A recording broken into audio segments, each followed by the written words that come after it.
The third sandstorm of the day rattled the tin roof of Bay 6 like an angry god playing dice with meteorite pebbles. Jace Alder didn't flinch.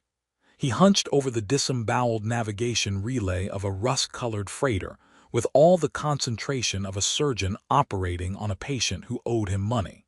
His left wrist beeped twice. The diagnostic scanner strapped there was old, borderline museum tier, but it still got the job done when kicked occasionally. "Subsystem C-32 is fried," he muttered. "Of course it is. Why wouldn't it be? Everything in this dump runs on optimism and stubbornness." A small spherical bot hovered nearby, polishing a screwdriver with what it probably thought was helpful enthusiasm. Jace flicked a smudge of coolant at it. "Don't pretend you're busy, Puck. You were napping in the ventilation shaft an hour ago." The bot chirped in protest and rotated indignantly. That's when the noise came, low, stuttering, and unnatural. A ship, struggling to breathe through its own thrusters, descending like a dying animal. Jace stood, squinting past the grit-streaked viewport toward the landing pad beyond the bay. The outer perimeter lights blinked once, twice, then failed completely. Classic outpost K9G through the swirling dust, a sleek form emerged. It wasn't local, too smooth, too clean, even in distress. No logos, no clan markers, and definitely no rust. The ship hit the pad hard enough to make Jace wince. Dust geysered upward. For a moment he thought it might crumple and die right there, but it settled, engines whining into silence. He waited, nothing moved. Then the hatch hissed open. The figure that stepped out looked human. Almost. A long coat fluttered around her, tight-weave synth-fiber that shimmered subtly in the wind. Her hair, midnight black, was tied back in a braid that didn't seem to care about the laws of gravity. But it was her ears that caught his attention. Long, elegant, and drawn back like something out of a myth. She walked like she didn't know the word hurry and didn't care to learn. "Excuse me," she said, voice calm but carrying over the wind. "I'm experiencing a technical complication." Jace waved at the universe at large. "Well, you came to the right place. Outpost K9G, home to broken dreams and even more broken ships." She glanced around unimpressed. "The nearest nav buoy sent me here. It was clear." "It never is," Jace said, already walking toward her. "You must be new to this sector. If it doesn't smell like battery acid and fried hope, you've made a wrong turn." She tilted her head. "You are a mechanic." "Engineer," he corrected. "Technically. But the title doesn't mean much when half your clients pay in dried fruit and suspicious promises." Her ship up close was beautiful, even battered.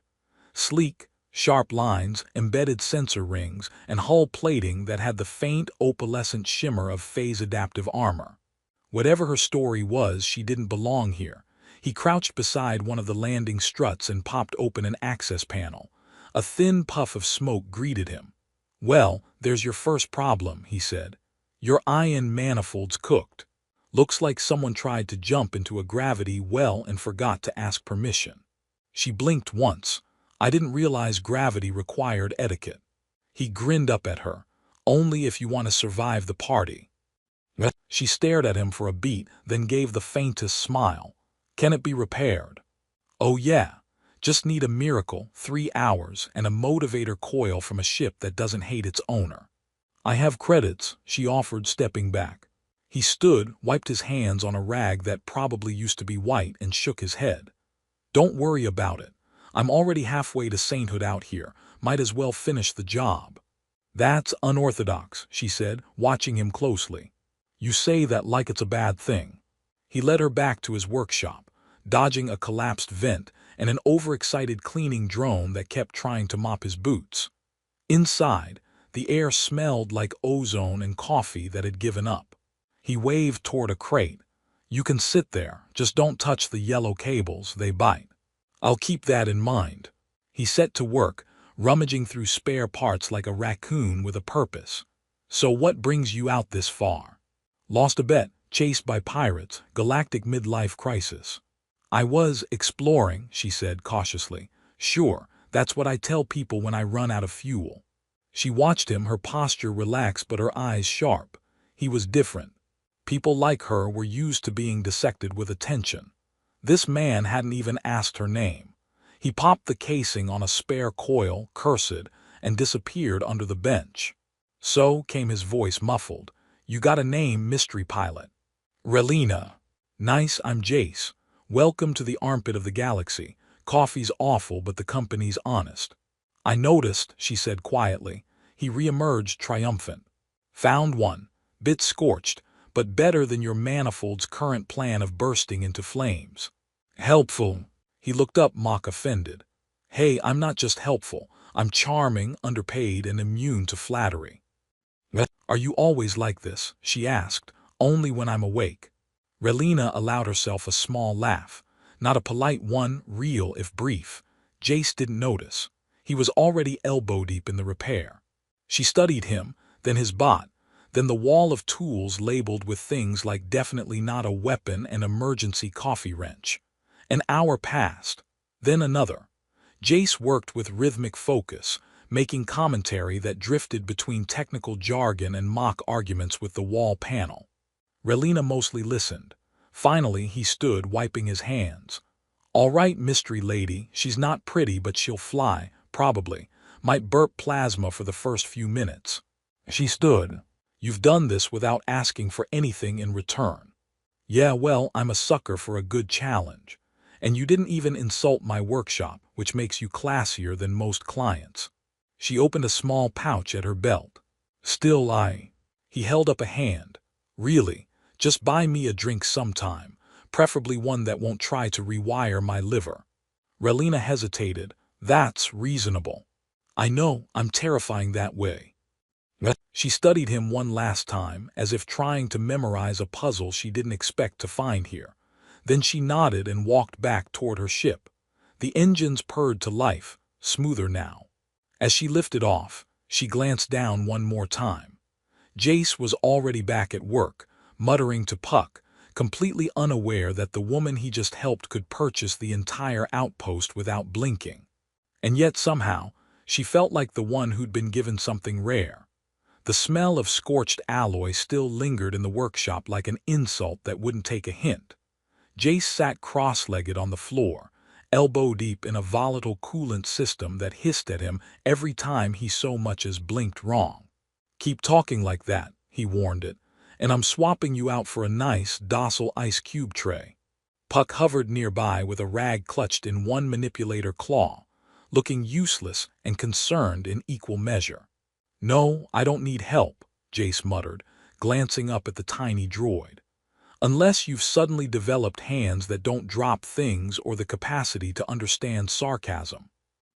The bot whirred indignantly, then zipped off to sulk behind a stack of broken flux couplers. It had been 4 days since the mysterious long-eared pilot, Relina, had flown off into the dusty stars.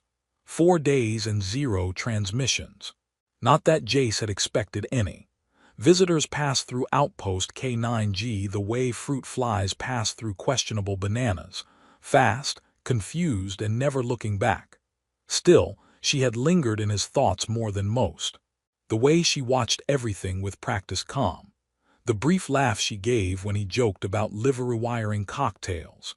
The strange silence behind her smile. It wasn't every day someone landed in a high-grade stealth-class cruiser, disguised like a second-rate courier and needing help with a power manifold. Jace leaned back, letting the coolant system hiss at the ceiling instead.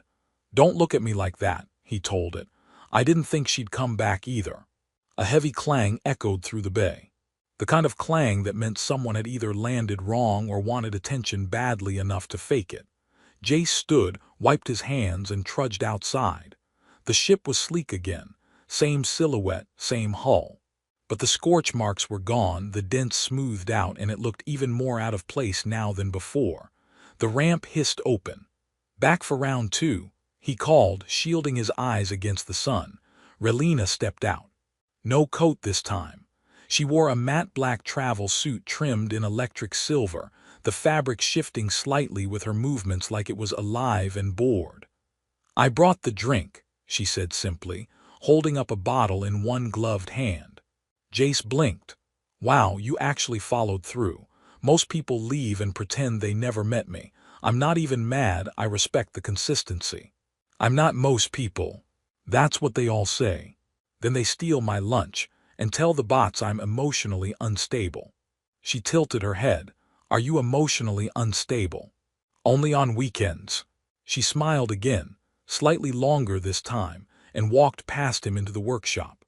Jace followed, motioning toward the cluttered table. Welcome back to the chaos. Coffee machine still believes it's a toaster, and the janitorial drone has developed a gambling problem. Don't ask. She set the bottle down gently. It was labeled in 3 languages Jace didn't speak, which was a promising start. He pulled out 2 mismatched mugs. No glasses, sorry, unless you count the lens I accidentally drank from last week. They sat. The bottle hissed faintly when opened. The drink inside shimmered like molten stars and tasted somewhere between citrus, pepper, and highly questionable decisions. Jace raised his mug. To random landings and even more random returns. She clinked her mug against his. To people who don't ask too many questions. He grinned. That's not fair, I ask tons of questions. I'm just bad at remembering the answers. For a while, they drank in comfortable silence, interrupted only by the occasional beep from Puck or the distant grind of the station's overworked air filters. Finally, she spoke. You helped me without knowing who I was. Jace shrugged. Still don't need to. You were stranded, I had tools, not exactly a complex equation. In most places it would have been. Yeah, well, most places also charge you for breathing too loud. I try to keep the oxygen tax low around here. She studied him. There was something almost surgical about the way she listened. Like she wasn't just hearing words, she was analyzing the spaces between them. I travel often, she said, but I rarely land anywhere without someone recognizing me. Jace gestured at the clutter. I recognize people by how much oil they track through the door. You're about mid-tier. Better than the smuggler with hydraulic fluid for perfume. Worse than the kid who tried to refuel a cargo sled with soda. She blinked. That actually happened. Oh yeah, explosion was beautiful, smelled like lemons and regret for a week. He leaned back. So, you gonna tell me what all this is about, or are we just vibing with mystery juice and subtle confessions? Relina paused. Consider this reconnaissance. Of me. She didn't answer, he whistled. Well, now I'm nervous. Do I get bonus points if I guess what empire you're secretly ruling? She raised an eyebrow. Would you believe me if I said yes? No, but I'd be flattered. Outside, the storm picked up again. Dust swept past the bay doors like waves made of rust and old secrets. She stood. There's a place I want to show you, if you're willing. Jace stood too. Will it involve more mysterious drinks and casual existential dread? Possibly. Then I'm in. But I'm bringing my emergency wrench, just in case your definition of show involves light assassination attempts. Relina laughed freely this time. Not the cautious laugh of a ruler testing the waters, but a real one, surprised and sharp at the edges. Jace blinked. Was that an actual laugh? I believe so. Wow, I should mark the calendar. Oh wait, I don't have one. They kept blowing off the walls. She started toward the ship. Bring what you need. We leave in 20 minutes. Jace turned to Puck. You hear that? I've been recruited, probably for something completely irresponsible. The bot buzzed, unimpressed. Jace pointed a finger. You're just jealous. Stay out of my snack drawer while I'm gone. As the ramp closed behind him and the engines of the elegant cruiser purred back to life, Jace couldn't help but feel like something was changing. Slowly, strangely, like a door opening he hadn't known existed. He strapped in, glanced at Relina, and muttered, well, this'll either be the best mistake of my life, or a very short career in spontaneous combustion. She didn't look at him, but her smile lingered longer this time. Jace woke up to a ceiling that looked like a nebula had thrown up on it. He blinked once, then again. The stars didn't disappear. Neither did the soft glow tracing geometric patterns across the ceiling like it was trying to hypnotize him into enlightenment. A soft chime came from the wall, A voice followed, smooth, genderless, and smug. Local gravity stabilized. Artificial dawn cycle commencing. Please refrain from licking the walls. Jace sat up, rubbing his face. Yeah, good morning to you too, Space Alexa. The room was spacious. Too clean. Not a single oil stain, no pile of half-melted tools, and most concerning, no coffee mug balanced precariously on an engine core. He got to his feet and poked a nearby panel. It hummed at him. He poked it again. The wall lit up, displaying his vitals, hydration level, and an unflattering caricature of his face labeled "Welcome, Jace." Try not to break anything. He muttered, this ship is either high-tech or has a very personal grudge. A second door slid open with an impatient hiss. Relina stood on the other side, holding a small, translucent cube. You're awake. Good. This is breakfast. Jace took the cube and squinted. You sure it's not a USB drive with abandonment issues? It's compressed nutrition. 8 food groups flavored like cinnamon and courage. He sniffed it. It smells like a wet blanket at a science fair. Relina started walking. He followed, nibbling on the cube, which crumbled into a texture halfway between cotton candy and regret. They moved through a hallway that was too quiet, too smooth. Holographic displays shimmered briefly at their presence, offering system reports and interstellar news headlines that Jace didn't even try to understand. Something about treaty breakdowns, rogue asteroid syndicates, and a cargo ship hijacked by sentient fungi. You ever miss simple problems? He asked. Like clogged exhaust lines or raccoons in the ventilation ducts. I've never had raccoons in my ventilation ducts. Then you've never truly lived. They entered a command deck. No blinking lights or clunky panels. Everything was sleek, minimal, glowing faintly like the controls wanted to be admired, not used. A projection appeared in front of them. A 3D map of a system that looked like it had been designed by a drunk cartographer. Multiple planets, orbiting irregularly, some with trails of debris or flickering energy signatures. Relina pointed to one near the edge. Arden IV, disputed territory, formerly controlled by the mercantile triumvirate, now occupied by an unauthorized mining conglomerate. Jace raised a brow. And we're going, why? Sightseeing, picking up discounted moon rocks. Because it's the first place, I'm going to let you see who I really am. He squinted. You mean apart from the whole, suspiciously elegant starship and weird nutrition cubes situation? She ignored the comment and tapped the map. The ship adjusted course immediately, engines humming low like a content animal. They arrived in orbit an hour later. From space, Arden IV looked like a shattered marble, scarred, mined, plundered. Giant extraction rigs floated in low atmosphere, their shapes like bloated insects crawling across the surface. Jace whistled. Someone really hated this planet, or really loved minerals. Relina stared at it, arms crossed.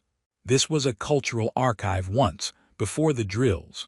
Jace waited, then added, so, what's our plan? Politely asked the illegal miners to leave. She turned to him. We're not here to fight them. We're here to remind them who owns the stars they're stealing from. The ship descended. No alarms, no fighter escorts. It was cloaked, some kind of adaptive camouflage that made them practically invisible to all known scans. Jace grinned. You know, back home we used to cloak by duct taping a tarp over the cockpit and pretending to be debris. Relina didn't smile, but her eye twitched. That was progress. They landed near an abandoned outpost, half sunken into the dust, long forgotten. Relina stepped out first, her boots whispering against the cracked floor. Jace followed, clutching a tool that could theoretically fix a broken regulator or jam someone's knee if necessary. Inside, the walls were covered in ancient symbols, dulled by time but still present. This was yours? Jace asked. My ancestors built it before the corporations came. A soft beep echoed through the chamber. A small device in her hand lit up. They left behind more than data, she said. There's a vault here, genetic lock sealed. It requires 2 inputs, mine, and someone not. A hidden chamber opened. Inside was a pedestal holding a device no bigger than a fist. It hovered slightly, humming, surrounded by anti-grav fields and security layers older than some planets. Jace peered in. "What is that?" "A cosmic paperweight." Relina approached. "It's a key, one of 7. They control access to the Stellar Reclamation Network, an ancient system capable of terraforming dead worlds, redirecting energy flows, changing star systems." Jace blinked, "And people just left it here. They forgot, or they were made to forget." "Okay, now I'm officially spooked. Do we need gloves, a safety manual, maybe a priest?" She reached in and retrieved the device without ceremony. It clicked softly and dimmed. Outside, the air grew tense. The ship sent an alert, minor energy fluctuations in the mining grid. "Looks like we tripped something," Jace muttered. "Probably a you touch it, you buy it alarm." They hurried back to the cruiser. As it lifted off, several surface cannons rotated lazily toward them. Jace strapped in. So, plan B. Relina was already rerouting power, engaging pulse blink. The ship vanished midair. Jace's stomach protested violently. You could warn a guy next time you bend space around his breakfast. They reappeared safely in orbit. Jace turned to her. "All right, you're officially terrifying, in a weirdly polite way." Relina glanced down at the key. "This is the first of many, and I don't want to recover them alone." Jace exhaled. "Well, I've already broken into one ancient ruin, survived industrial lasers, and eaten a food cube. Might as well commit." She looked at him. "You understand this path leads beyond the edges of map space. There are no guarantees." He nodded. "Good, I hate guarantees. They're just disappointments in waiting." She held out the key. He didn't hesitate. Jace leaned over the table, staring at the holographic star map like it owed him money. 3 systems blinked red. 1 blinked yellow. And 1 had a skull icon flashing ominously, accompanied by what sounded suspiciously like an evil laugh looped at low volume. "Okay," he said, tapping the skull. "Tell me we're not going there next." Relina didn't look up. She was scanning a string of encrypted coordinates fed directly from the key they'd recovered on Arden IV. The key, for its part, hovered lazily nearby, emitting the occasional chime like it was proud of being mysterious. "That one is called Vyerth's Maw," she said calmly. "It's where the second key is hidden." "Of course it is," Jace muttered. "Because nothing says, 'Let's go treasure hunting,' like a place named after a body part with teeth." Puck floated by, helpfully projecting a local briefing. The Maw, as it turned out, was a planetary graveyard at the edge of a collapsed binary system. Navigation was unstable. Light bent the wrong way. The last known visitor had filed a distress beacon that just said, "Tell my cats I love them."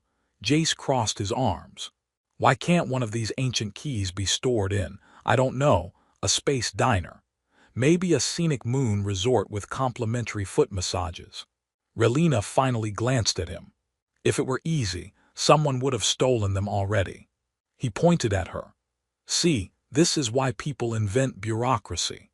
It's way harder to hide planet-warping technology when you have to fill out Form G9827 just to get a landing permit." The cruiser prepared itself for long-range transit. Relina checked the jump path. Jace prepped the impulse stabilizers and tried not to think about the fact that their shields currently made more noise than a politician dodging a tax audit. "By the way," he said as the ship hummed, "does this key do anything weird when you collect them all? Like open a galactic portal or summon an interdimensional deity with low self-esteem?" "No, but the system reacts.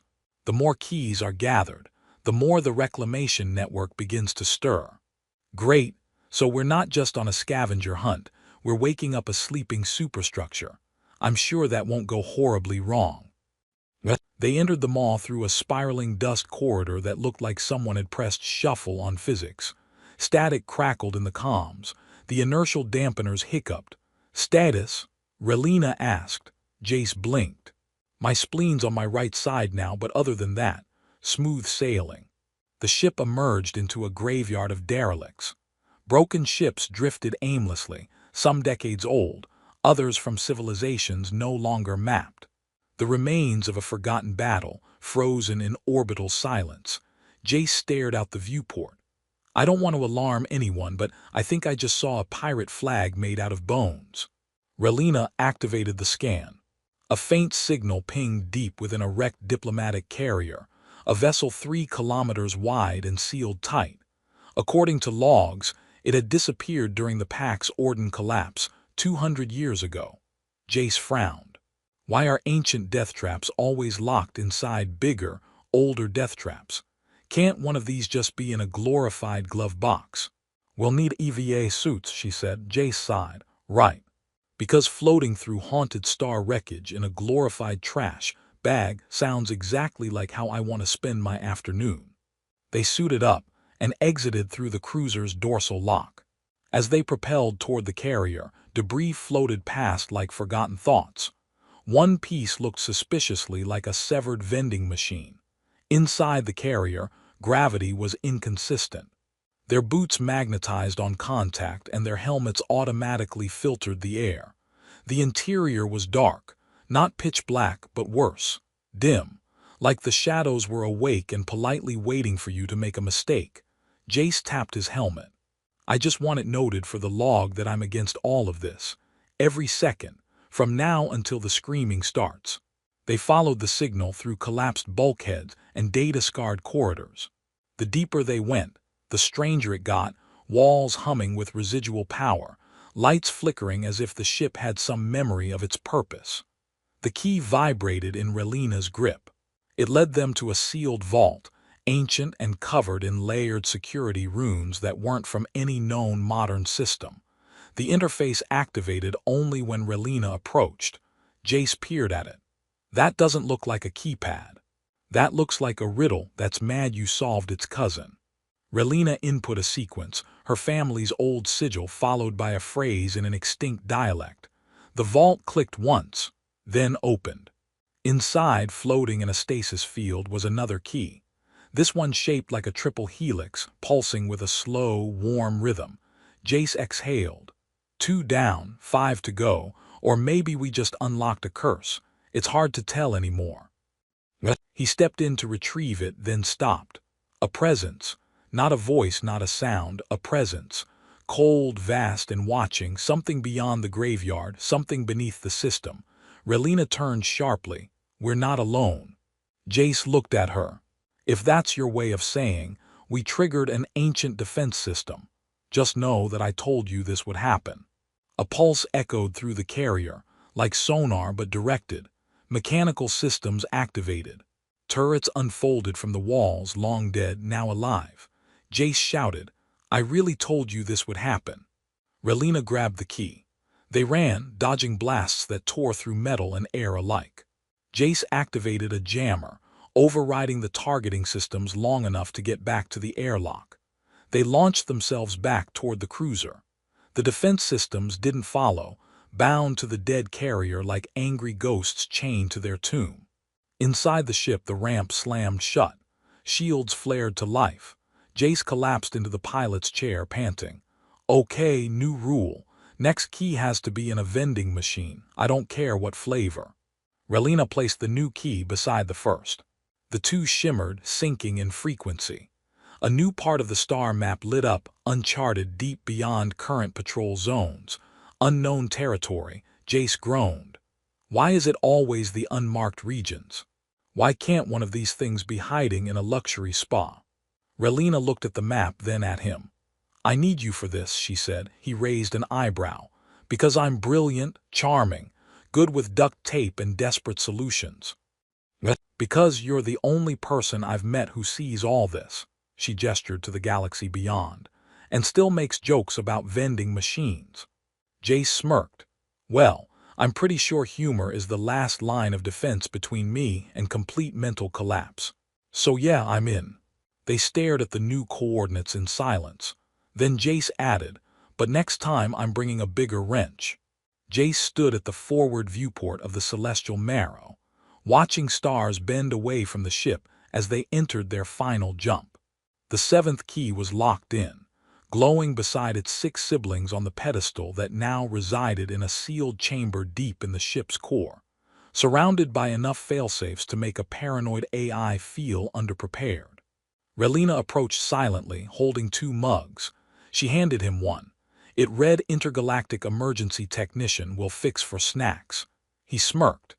"You know," he said, "I was really hoping this final piece would be buried under a galactic amusement park or inside a rogue moon with a fondness for interpretive dance." "I tried," Relina replied. "But the caretakers of ancient planetary restoration technology don't seem to appreciate subtlety or fun. Tragic, honestly, I blame the architects. Someone should have taught them about ergonomic chaos." They sipped. Below the dormant surface of Kestron 9 loomed, an old seed world, long sterilized by corporate war. But under its surface, a node of the reclamation network waited. With the keys aligned, it would be the first world reborn. If everything worked, and didn't explode. In the lower deck, Puck hovered by the auxiliary systems array, making unintelligible beeping noises and occasionally shocking himself. Jace gave him a thumbs-up through the floor camera. "I'm still not over the fact that we've been lugging around tools built to rewrite ecosystems and solar thermodynamics," Jace muttered. "I had to use duct tape to fix the bathroom vent this morning." "That's because you ignored the ship's repair prompt. The ship also said I should stretch and hydrate. Can't trust a vessel with better habits than me." Relina smiled. Then her expression shifted, quiet, unreadable. "Are you ready?" Jace took a breath. Define ready emotionally, spiritually, gastrically. The terminal hummed. A voice echoed, old and clear, speaking in a language the ship auto-translated into Galactic Standard with unsettling cheerfulness. "Keys VERIFIED. Network integrity. Stable. Reclamation node activation IN. T-10 minutes. Please remain still to avoid atmospheric collapse." Jace blinked. "Atmospheric what now?" "It's safe," Relina said. "That's not what the countdown voice said. Countdown voices are never comforting. They either lead to confetti or death." Systems engaged. Deep below the planet's crust, a hum began. The kind of hum that sounded like tectonic plates deciding to finally talk about their feelings. The ship held position. External feeds showed movement across the surface. Slow, deliberate realignment of soil, pressure fields forming, atmosphere rebuilding from dormant elements encoded in the planet's bedrock. Jace watched it happen. "We're actually doing it, bringing a dead world back." "It won't be the last," she said. Then silence fell again, heavier this time. Relina reached into a pocket and placed a small pendant on the table. Gold etched with her crest. "I'm stepping back," she said. "The network's active now. The politics will follow, trade alliances, reconstruction demands, old powers crawling back to claim relevance. I've ruled long enough." Jay sat. "So what does that mean, for you?" "I want to explore. I want to see the galaxy without my name buying silence and staged smiles." "And you want to do that, with me?" She nodded once. Jace looked at the pendant. Then at the viewport, where a green haze now shimmered over Kestron 9 like a world inhaling after centuries of holding its breath. "You know, I used to think helping a stranger fix her engine was the most exciting thing I'd done. Turns out I was just warming up." "You helped me," she said softly, "without knowing what I could offer you." He shrugged. "Maybe I just have bad business instincts." "You have exactly the instincts the galaxy forgot it needed." They stood together, watching the restoration continue. The hum turned into a quiet symphony, data, atmosphere, molecular balance. Life returning, a promise delivered. Later, Jace walked through his rebuilt workshop on the ship's lower deck. Everything was in its place. Tools hanging neatly, more or less, Puck charging lazily in his corner, the coffee machine finally recognizing that it was not, in fact, a toaster. He flipped on a console. Log entry. Final mission complete. Status, alive miraculously. Mental health uncertain. Coffee supply critical but holding. He paused, then added. Also, may have accidentally become co-steward of a planetary birthing galactic supernetwork. Still adjusting. He clicked the recorder off and leaned back. Relina stepped in, ready for the next one. He looked at her. Where? She pulled up a star map. There's a moon on the edge of Sector Vanta. Nobody's mapped it. No records, no claim flags. I want to see what's there. Jace grinned. You had me at no records. Let me grab my emergency wrench. They stepped into the lift. Behind them, the 7 keys rested in stasis, now inert, their purpose fulfilled for now. As the ship turned, light arced across the bow, casting long shadows through the observation deck. The stars ahead were unfamiliar.